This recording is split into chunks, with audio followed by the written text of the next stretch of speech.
SS Baldwin, built in 1871 by the Campbell, Owen and Company of Detroit, Michigan.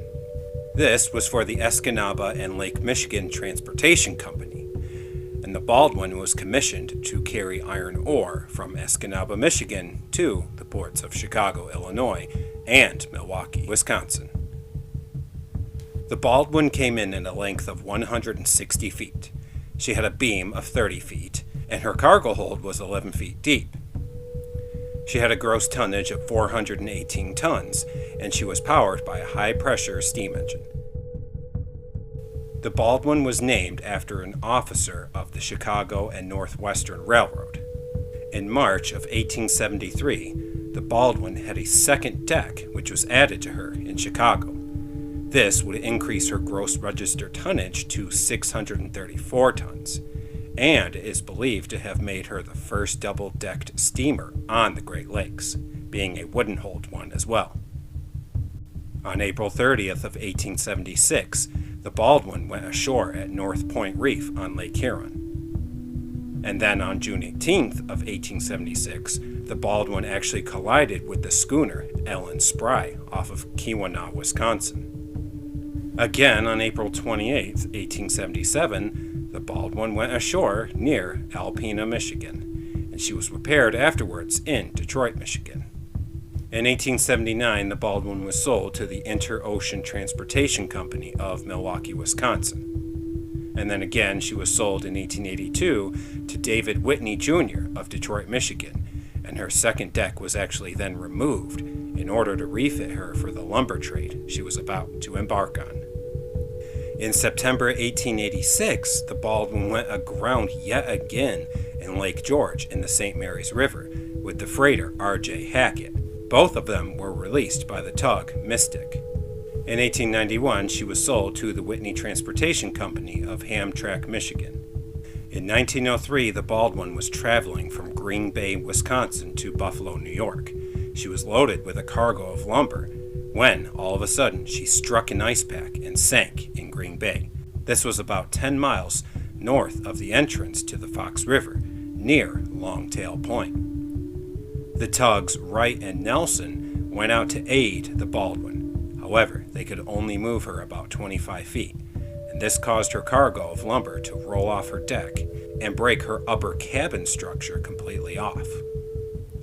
In April of 1904, the Baldwin was raised, and then she was purchased by Adolph Green of the Greenstone Company.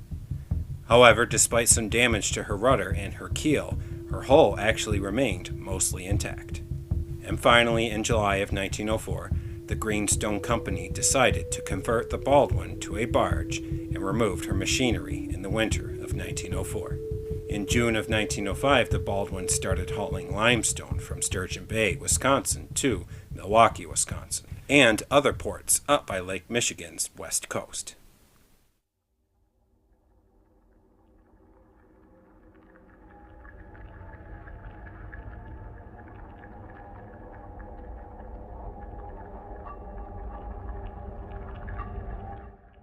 On August 26, 1908, the Baldwin and scow number 37 were on their way south from Sturgeon Bay, Wisconsin, with a cargo of stone. They were also in tow of the tug Torrent. These three vessels encountered a horrible storm as they were passing Keweenaw, Wisconsin. At around midnight, the Baldwin began to take on water. As the Baldwin continued to take on water, at around 3 a.m., she capsized and remained unnoticed by the crew of the Torrent until sunrise. When the Baldwin capsized, 2 of her crew members jumped off, leaving a single crewman clinging to her hull. When the Torrent's crew finally realized that the Baldwin had capsized, they rushed to cut the line connecting the vessel of the Baldwin. This allowed her to turn over again and sink. After the Torrent searched for the missing crew members of the Baldwin and didn't find them, they then sailed to Manitowoc, Wisconsin to tell the life-saving station everything that had happened. After this, the Torrent and some other vessels went back out to retrieve the scow number 37, and again searched for more missing men. On August 28th, Captain George Heim of the Baldwin was located by the Goodrich Transportation Company vessel Caroline.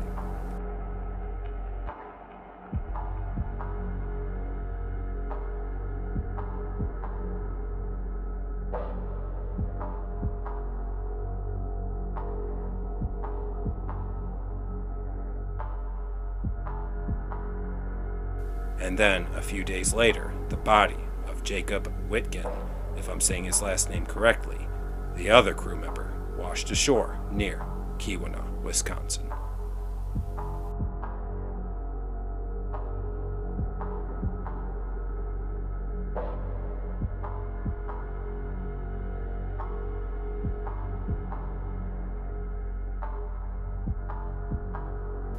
The wreck of the Baldwin was discovered around sometime in the mid-1970s. This was by sport fishermen who reported her location to divers.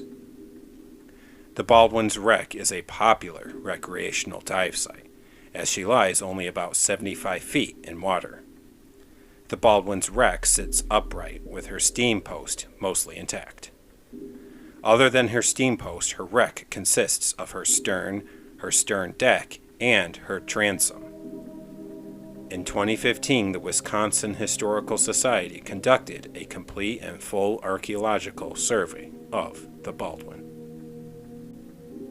And that is the full story of the SS S.C Baldwin and her fateful sinking. It's terrible. Another vessel going down in a terrible storm. I mean, these three vessels, the Tug Torrent and the Scow, number 37 with the Baldwin, as they were passing Keweenaw, Wisconsin around midnight, and they get trapped in a terrible storm. I mean, this happens all the time, and you guys know that in these videos, these ships, just for how long ago it was, and the technology just was not there, and people had to do what they had to do to make a living and whatnot. But getting caught in these storms constantly and sinking and going down in these harrowing experiences, it's not repeat history. It's definitely worth telling, and not one life will be unaccounted for, especially for this Jacob who lost his life. This Jacob Whitgen, sorry, his last name, if I'm saying that correctly. I always want to make it a point to give honor and respect that is definitely due to these crew members who braved these harsh conditions. And so I hope this story gives him and the rest of the crew and survivors some good notice, and that this story will be made known to everyone else. But tell me what you guys think in the comments section down below. I always welcome extra information or corrections, anything like that, to help the channel grow and polish it up. But until next time, guys, I thank you so very much for joining me on this episode of Songs of the Great Lakes, and do look forward to the next episode. Until then, God bless you all.